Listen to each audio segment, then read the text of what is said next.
یہ laws of nature ہے، عدالت کا فیصلہ نہیں ہے، فطرت کا فیصلہ ہے۔ دو قانون ہے قدرت کے یہاں، ایک فطرت ایک شریعت۔ شریعت میں رحم ہے، فطرت میں رحم نہیں۔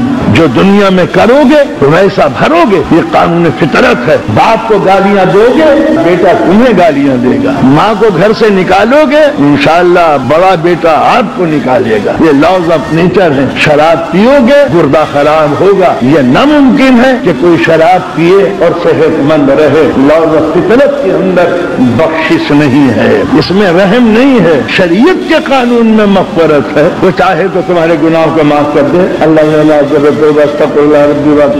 شریعت معاف کر سکتی ہے، مگر قدرت کے نظام میں، نیچر کے نظام میں اگر کوئی قوم غافل ہے، سست ہے، جاہل ہے تو سمجھ لیجئے کل وقت اس سے انتقام لے گا۔ اس لیے کہ زمین سستی کو گوارا نہیں کرتی، وہ تمام پودے سوکھ جاتے ہیں جو سستی سے چلتے ہیں، وہ درخت سوکھ جاتے ہیں جو مفید نہیں ہوا کرتے، وہ جانور ہی باقی رہیں گے جو مفید مطلب ہیں، جو کام کے نہیں ہیں وہ ڈائناسورس کی طرح مٹ جائیں گے۔ لاز آف نیچر ہے، اس دنیا میں وہی جیے گا جو کام کرے گا، جو محنت جس کے بازوؤں میں ہوگی وہی جیے گا۔ ناکارہ لوگوں کے سروں پہ تاج نہیں رکھا جاتا اور کانپنے والے قدم کبھی تخت کے اوپر نہیں بیٹھا کرتے۔ مارکیٹیں ان کی ہاتھوں میں نہیں ہوتی جو 11 بجے دکان پر بیٹھے ہوئے گھومتے رہتے ہیں۔ یہ دنیا بڑی خطرناک ہے، یہاں انتقامی کارروائیاں ہیں، یہاں غفلت کی سزا موت ہے۔